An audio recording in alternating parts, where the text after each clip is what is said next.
नमस्कार, स्वागत है आप सभी का हमारे इस चैनल पर। आज के इस वीडियो में हम लोग पढ़ेंगे जैन धर्म के बारे में। तो जितने भी क्वेश्चन अभी तक पूछे गए हैं या पूछे जा सकते हैं जैन धर्म से, उन सभी प्रश्नों को आज हम लोग करेंगे। एमसीक्यू बेस्ड सारे क्वेश्चन रहेंगे। तो मैंने इसके पहले आपको सिंधु घाटी सभ्यता पढ़ा दिया है, वैदिक सभ्यता पढ़ा दिया है। सारा कुछ मैंने एमसीक्यू बेस्ड क्वेश्चंस के माध्यम से कराया है, उसको आप पढ़ लीजिए। तो चलिए अब हम लोग शुरुआत करते हैं। एक ही वीडियो में पूरा का पूरा जैन धर्म आपका कंप्लीट हो जाएगा। जैन धर्म और महावीर स्वामी, अब आप इसको सेट 1 कह लीजिए या कुछ भी कहिए, क्योंकि एक ही सेट है, एक ही सेट में सारे क्वेश्चंस आ जाएंगे। तो पहला क्वेश्चन आपका है, देखिए, जैन धर्म के संस्थापक कौन हैं? तो इसमें ऑप्शन बी आपका सही हो जाएगा, ऋषभदेव। में सही आंसर जो है वो बता रहा हूँ। देखिए, अब यहाँ पर बहुत से लोग, अगर मान लीजिए मैं यहाँ टिक ना किया होता, अभी टिक किया है ना, तो आप लोग को भी पता चल गया होगा कि ऋषभदेव होंगे। लेकिन अगर टिक नहीं किया होगा तो बहुत से लोग महावीर स्वामी को लगा देंगे। देखिए, अगर आपसे पूछे जैन धर्म के वास्तविक संस्थापक कौन है, तो महावीर स्वामी को लगाइए, वास्तविक संस्थापक। लेकिन अगर आपसे केवल इतना ही पूछता है संस्थापक कौन है, तो ऋषभदेव, क्योंकि महावीर तो इसके 24वें तीर्थंकर थे। महावीर जैन धर्म के 24वें तीर्थंकर थे, और संस्थापक वो होता है जो प्रथम तीर्थंकर होता है। तो प्रथम तीर्थंकर ऋषभदेव थे, वही संस्थापक थे।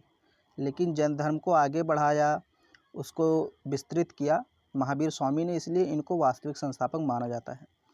तो दोनों तरीके से आप याद रखिए, संस्थापक और वास्तविक संस्थापक दोनों याद रखिए। दूसरा प्रश्न है, जैन धर्म के किस तीर्थंकर के अनुयायियों को निर्ग्रंथ कहा जाता है? ओके, जैन धर्म में 24 तीर्थंकर हुए, तो किस तीर्थंकर के अनुयायियों को निर्ग्रंथ कहा जाता है? तो ऑप्शन सी हो जाएगा, पार्श्वनाथ। जो पार्श्वनाथ हैं, इनको इनके अनुयायी, जो इनके मानने वाले थे, उनको कहा जाता था निर्ग्रंथ। ये बात याद रखना। कभी कभी ऐसे भी पूछ लेता है कि निर्ग्रंथ किस धर्म से संबंधित अनुयायी हैं? तो बौद्ध धर्म, जैन धर्म, शैव, वैष्णव, ऐसे आपको 3-4 धर्मों के नाम दे देगा। तो निर्ग्रंथ है जैन धर्म से संबंधित, और जैन धर्म के किस तीर्थंकर से संबंधित है? तो पार्श्वनाथ। ये सब इम्पॉर्टेंट क्वेश्चन है। फिर है तीसरा क्वेश्चन, किस तीर्थंकर को झारखंड के गिरिडीह जिले के सम्मेद पर्वत पर निर्वाण प्राप्त हुआ था? निर्वाण का मतलब आप मोक्ष कह सकते हैं। तो ऑप्शन सी हो जाएगा, पार्श्वनाथ। Option C, Parshvanath. अब देखिए, इसका उल्टा भी पूछ सकता है कि पार्श्वनाथ को मोक्ष या निर्वाण कहाँ प्राप्त हुआ, किस पर्वत पर प्राप्त हुआ? तो सम्मेद पर्वत पर। किस जिले में? गिरिडीह जिले में। गिरिडीह जिला कहाँ है? झारखंड में। किसी भी प्रकार से आपसे प्रश्न पूछे तो आप उसका उत्तर दे दीजिए। पार्श्वनाथ को निर्वाण झारखंड के गिरिडीह जिले के सम्मेद पर्वत पर प्राप्त हुआ था। अब यहाँ देखिए, क्वेश्चन है, जैन धर्म में कुल कितने तीर्थंकर हुए हैं? तो मैंने आपको बताया था 24 तीर्थंकर हुए हैं, और 24वें तीर्थंकर कौन थे? तो आप सभी लोग जानते हैं, महावीर स्वामी, जो कि वास्तविक संस्थापक भी कहे जाते हैं।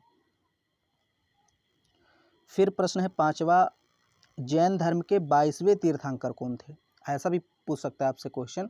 देखिए, बीच के तो नहीं पूछता कि आपसे 12वें, 13वें, 14वें पूछ रहे हैं, लेकिन हाँ, जो करीब होते हैं, तो शुरुआत के 2-3 और अंत के 2-3 आप याद रखिए। जैसे 24वें, 23वें, 22वें, इतना याद रखिए। पहले, दूसरे, तीसरे, इतना याद रखिए। ये क्वेश्चन पूछ सकता है। तो जो 22वें तीर्थंकर थे वो थे अरिष्टनेम।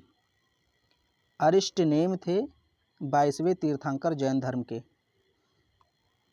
शुरू के 2-3 और अंत के 2-3 याद कर लीजिए, बाकी बीच के नहीं पूछेगा। फिर है छठा क्वेश्चन है आपका, जैन धर्म से संबंधित 4 महाव्रत किसने दिया? पार्श्वनाथ ने दिया था। किसने दिया था? पार्श्वनाथ। देखिए, जैन धर्म में कुछ 5 महाव्रत हैं इस समय। तो जो 5वां महाव्रत दिया था वो तो दिया था महावीर स्वामी ने, और 4 महाव्रत किसने दिया था? पार्श्वनाथ। लेकिन इसमें 5 है, 5वां महावीर स्वामी ने दिया था। तो आप इसको याद रखिएगा। ऑप्शन ए सही हो जाएगा, पार्श्वनाथ। 4 महाव्रत दिए थे। तो 23वें तीर्थंकर पूछ ले। देखिए जैन धर्म के 23वें तीर्थंकर पार्श्वनाथ थे। पार्श्वनाथ से क्वेश्चन कई बार पूछा भी जाता है, इसको याद रखिए। तो 22वें तीर्थंकर मैंने यहाँ पर बताया अरिष्टनेम। 23वें तीर्थंकर यहाँ पर देख लीजिए पार्श्वनाथ, और 24वें मैं आपको बता दूँ महावीर स्वामी। इस तरीके से आप याद रखिए। अब यहाँ देखिए महावीर स्वामी का जन्म कब हुआ था पूछा है आपसे, तो यहाँ ऑप्शन डी सही हो जाएगा, 540 ईसा पूर्व। 540 ईसा पूर्व यानी कि जब ईसा मसीह का जन्म हुआ उसके 540 साल पहले ही महावीर स्वामी का जन्म हो गया था। तो आप समझ सकते हैं ये जैन धर्म पुराना है। 540 ईसा पूर्व आंसर हो जाएगा। फिर देखिए यहाँ पर 9 नंबर प्रश्न है, महावीर स्वामी का जन्म कहाँ हुआ था? तो वैशाली कुंडग्राम में हुआ था, जो कि बिहार में है। मतलब आप समझ सकते हैं वैशाली में एक ज़िला है, बिहार में एक ज़िला है वैशाली, और वैशाली ज़िले में एक गांव है कुंडग्राम, वहीं पर जन्म इनका हुआ था। कहीं कहीं कुंडग्राम को कुंडल वन भी लिखा जाता है, तो दोनों सही, चाहे कुंडग्राम बोले चाहे कुंडल वन बोले। फिर यहाँ है जैन धर्म के अंतिम तीर्थंकर कौन थे? तो महावीर स्वामी थे। 24वें मैंने बताया 24 तीर्थंकर हुए हैं, तो अंतिम यानी 24वें तीर्थंकर महावीर स्वामी ही थे। फिर देखिए जैन धर्म के दूसरे तीर्थंकर कौन थे? तो दूसरे तीर्थंकर थे अजित नाथ। कहीं कहीं अजीत नाथ लिखा होता, तो चाहे छोटी की मात्रा रहे चाहे बड़ी की, दोनों सही है। ऑप्शन बी होना चाहिए, यहाँ पर डी लिख गया है लेकिन ये बी है। तो इतना तो आप समझ सकते हैं, टाइपिंग मिस्टेक।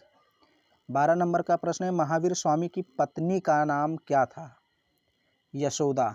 महावीर स्वामी जी की जो पत्नी थी उनका नाम था यशोदा, यशोधरा नहीं था। देखिए दोनों में थोड़ा सा अंतर है, यशोदा यशोधरा, तो यशोदा नाम था, इतना जानिए। ऑप्शन डी सही होगा।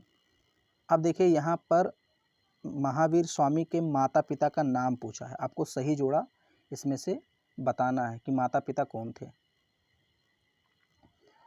तो देखिए यशोदा और सिद्धार्थ इनके माता पिता थे।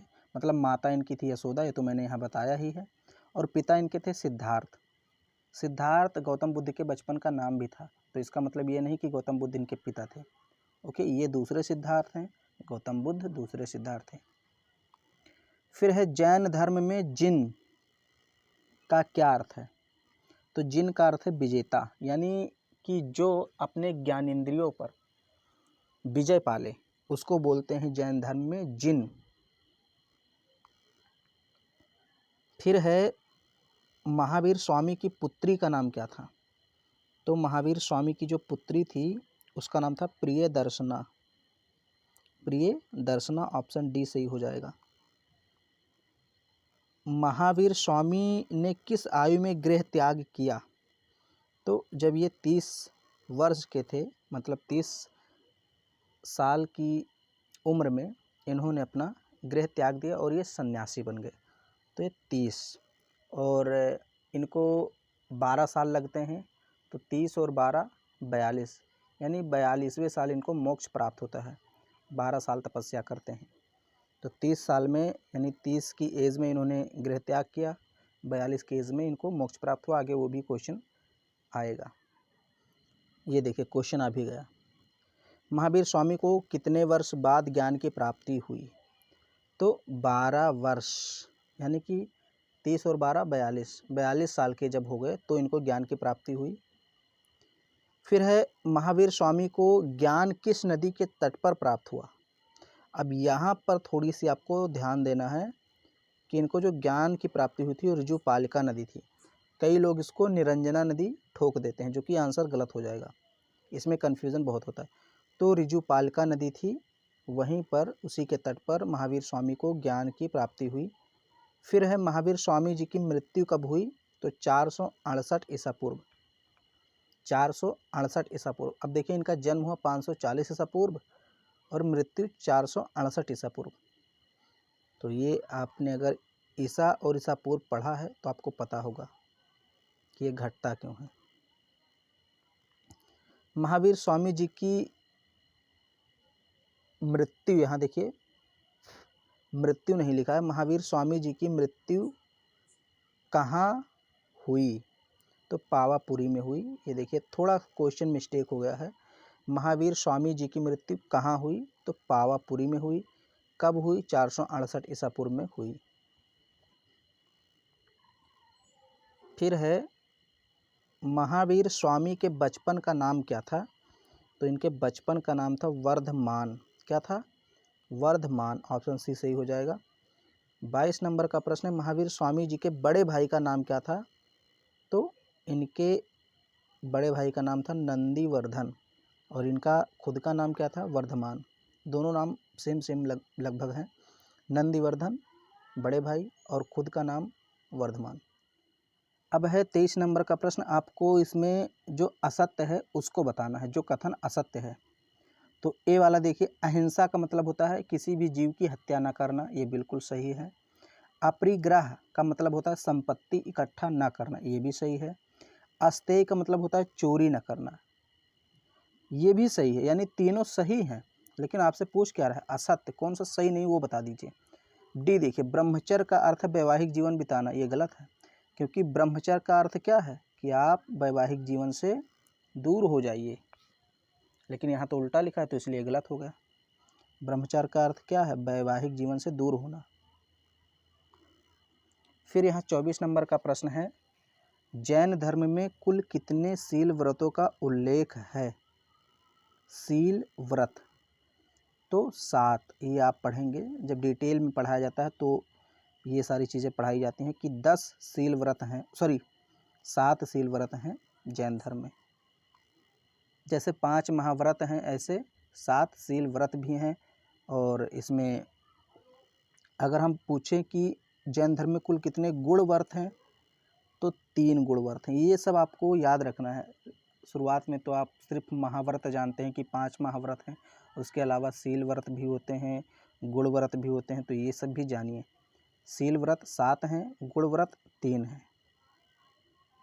फिर है, जैन धर्म में कौन सा त्रिरत्न में शामिल नहीं है? तो आपको पता है कि जैन धर्म में 3 रत्न भी हैं, तो 3 रत्न में यानी त्रिरत्न में कौन सा इसमें शामिल नहीं है, आपको ये बताना है। सम्यक ज्ञान शामिल है, सम्यक दर्शन शामिल है, सम्यक आचरण शामिल है, तीनों ऊपरी शामिल हैं। ये डी ऑप्शन है, सम्यक मार्जव, ये नहीं शामिल है, ये नहीं शामिल है। सम्यक मार्जव आपने कभी नहीं सुना होगा। अब एक और आ गया, ऐसे ही क्वेश्चन है, जैन धर्म में धर्म के कुल कितने लक्षण बताए गए हैं? तो 10 लक्षण बताए गए हैं जैन धर्म में। ये देखिए 24, ये मिस्टेक ऐसे लिख गया है, कुछ यहाँ पर 1-2 जगह मिस्टेक हो सकती है, उतना आप ध्यान दीजिए। तो जैन धर्म में धर्म के कुल 10 लक्षण बताए गए हैं। तो पहले यहाँ एक बार मैं थोड़ा सा रिवीजन आपसे करा देता हूँ। देखिए ये जो क्वेश्चन है, कुल कितने लक्षण हैं? तो 10। कुल कितने शील व्रत हैं? 7। कुल कितने गुण व्रत हैं? 3। कुल कितने त्रिरत्न हैं? 3। कुल कितने महाव्रत हैं? 5। ये आप ध्यान में रखना, 1-2 बार इसको फिर से पढ़ लेना। टेलीग्राम पे आपको PDF भी मिल जाएगा। जैन धर्म में कैवल्य का अर्थ क्या है? तो कैवल्य का अर्थ है ज्ञान, ऑप्शन ए सही हो जाएगा। जैन धर्म में कैवल्य का अर्थ ज्ञान होता है।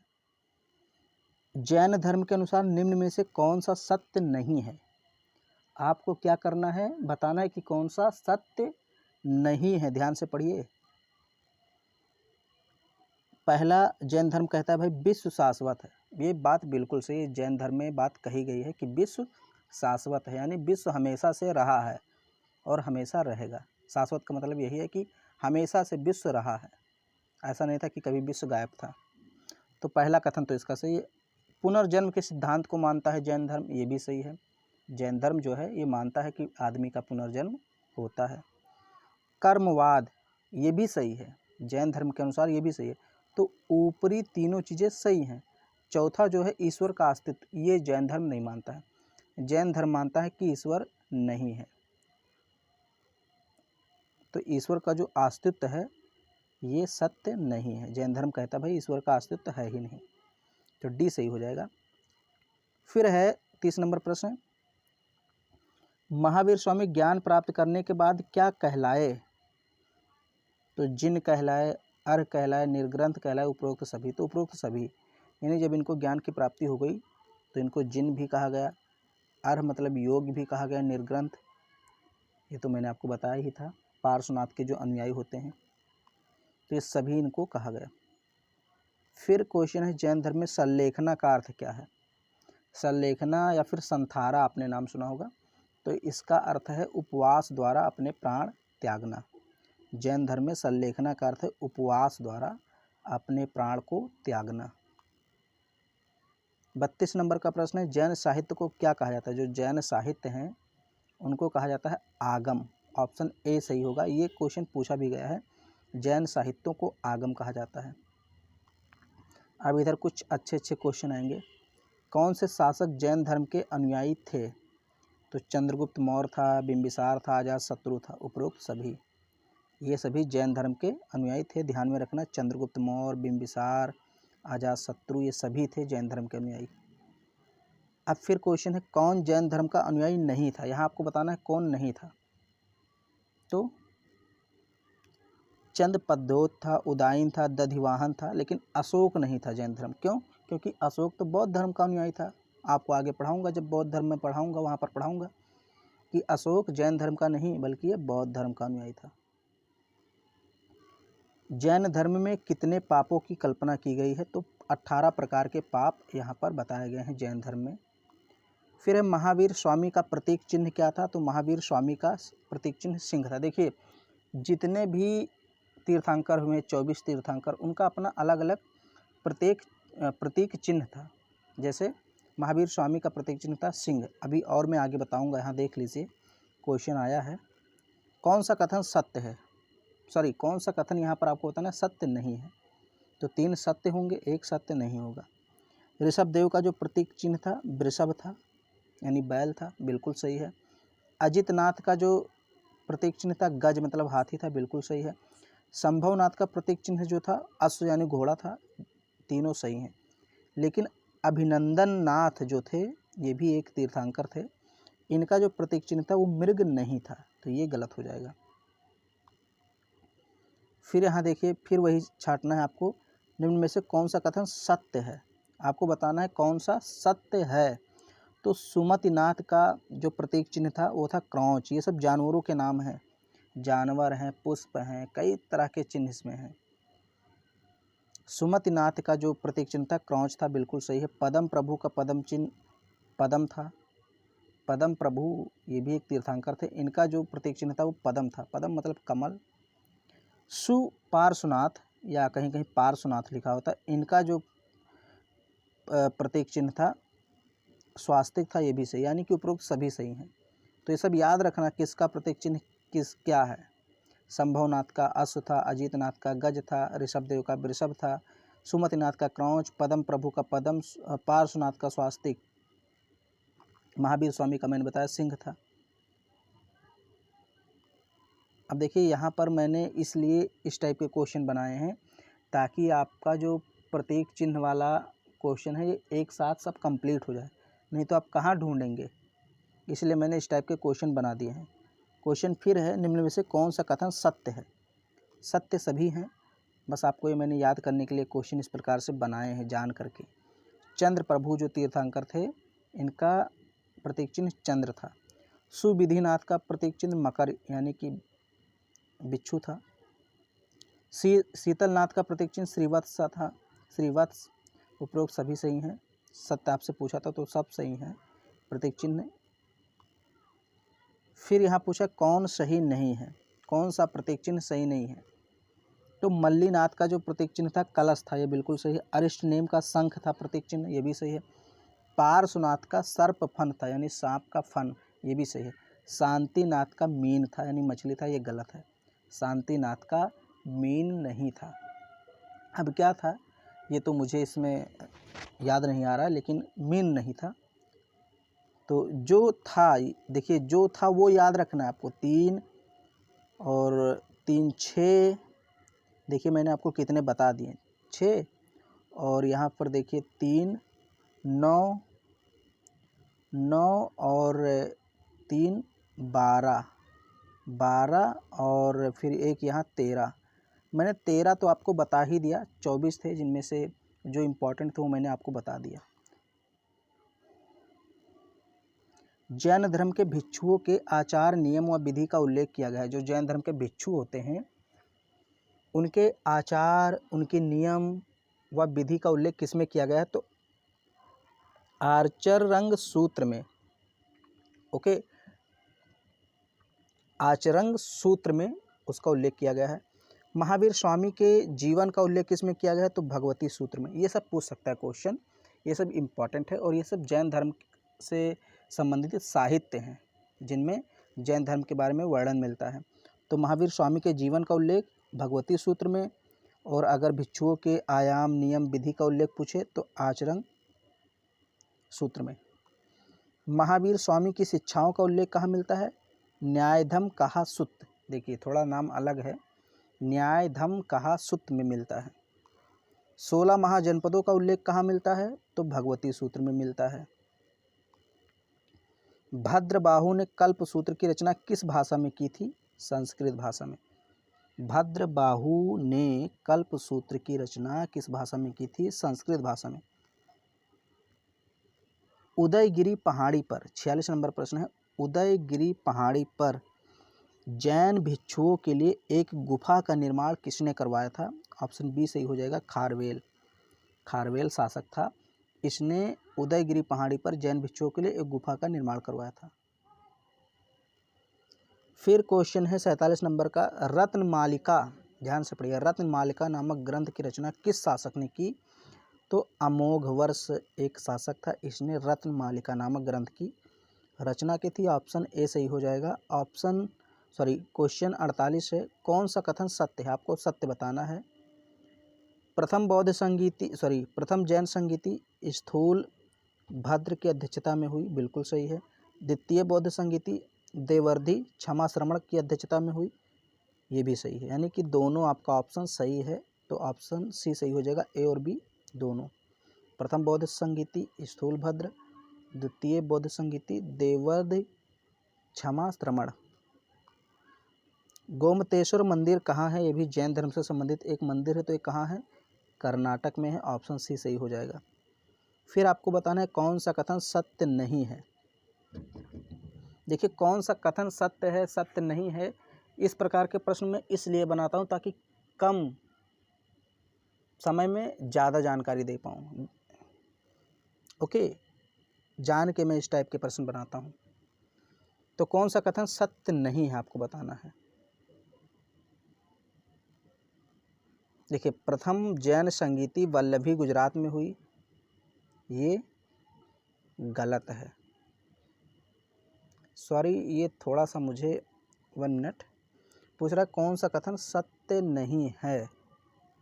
अच्छा, तो प्रथम बौद्ध संगीति वल्लभी गुजरात में हुई, द्वितीय बौद्ध संगीति पाटलिपुत्र बिहार में हुई, तो ना तो इसमें एक सत्य है ना ही, इसको थोड़ा सा आप लोग देख लीजिएगा, इसमें शायद मैंने टाइपिंग में मिस्टेक कर दिया है। ओके, कौन सा सत्य नहीं है? ना ही ए सत्य है ना ही बी, मतलब दोनों एक गलत हैं। ओके, सही है, प्रश्न सही है, थोड़ा सा मैं ही नहीं समझ पाया था। दरअसल जो प्रथम जैन संगीति हुई थी वो पाटलिपुत्र में हुई थी, ये उल्टा लिखा हुआ है, बस क्रॉस कर दीजिए, बाकी सब सही है। एक बार इसको देख लीजिएगा, मुझे थोड़ा सा कन्फ्यूज़न लगा, इसीलिए मैंने इस प्रश्न को मैं थोड़ा सा छोड़ रहा हूँ आप सभी के लिए। अपना होमवर्क समझ लीजिए कि आपको ये ढूंढना है कि प्रथम बौद्ध संगीति कहाँ हुई थी, द्वितीय बौद्ध संगीति कहाँ हुई थी, क्योंकि मैं थोड़ा सा इस समय कंफ्यूज हूँ क्वेश्चन को बनाने में और सारी चीज़ों में इस समय। फिर आगे है, जैन धर्म का 2 संप्रदायों में विभाजन हुआ, तो किस जैन धर्म संगीति के दौरान? तो प्रथम जैन संगीति जब हुई उसी दौरान इसका विभाजन हो गया। और ये क्वेश्चन आप लोग देखिएगा, आपके लिए होमवर्क है। फिर है, निम्न में से कौन सा कथन सत्य नहीं है? श्वेतांबर श्वेत वस्त्र धारण करते थे, बिल्कुल सही है, तभी उनका नाम ही पड़ा। दिगंबर वस्त्र त्याग करते थे, यानी वस्त्र धारण नहीं करते थे, ये भी सही है। दिगंबर संप्रदाय में स्त्री निर्वाण संभव नहीं था, ये भी सत्य है। श्वेतांबर जो जैन था, यानी जो वर्ग था उसका नेतृत्व भद्रबाहु ने किया, ये गलत है। ओके, श्वेतांबर जो था इसका नेतृत्व भद्रबाहु ने नहीं किया था, भद्रबाहु ने तो दिगंबर का नेतृत्व किया था।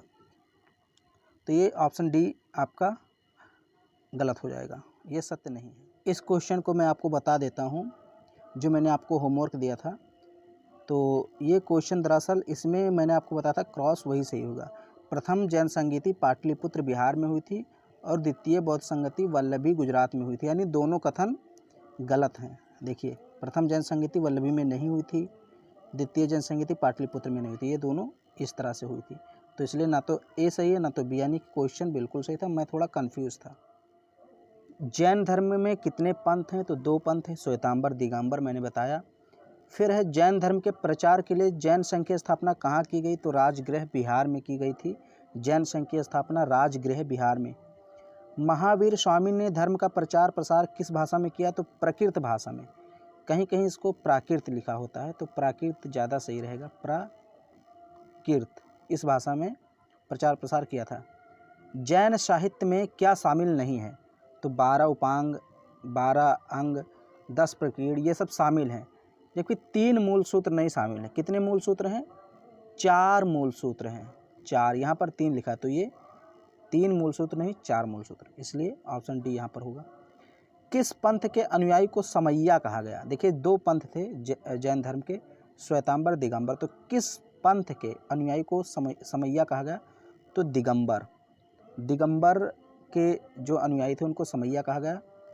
किस पंथ के अनुयायी को, अब यहाँ देखिए समैया नहीं, यहाँ होगा तेरा पंथी, तेरा, सॉरी इस प्रकार से तेरा नहीं, यहाँ जो है समैया नहीं होगा, तेरा पंथी, यहाँ तेरा पंथी होगा, थोड़ा सा मिस्टेक है। तो किस पंथ के अनुयायी को तेरा पंथी कहा गया? श्वेतांबर। बस ये आपका लास्ट प्रश्न था। 58 क्वेश्चन टोटल हो गए जैन धर्म के, इतने इंपॉर्टेंट हैं, सारे प्रश्न यहीं से पूछे जाएंगे, इससे अलग कोई भी नहीं होगा। तो ये जान लीजिए कि समैया जो है दिगंबर और तेरा पंथी श्वेतांबर। तो अगर ये वीडियो आपको पसंद आ रहा है तो इसको लाइक कर दीजिए, शेयर कर दीजिए। चैनल पे पहली बार है, चैनल को सब्सक्राइब करना ना भूलें। अगले वीडियो में हम लोग पढ़ेंगे बौद्ध धर्म के बारे में।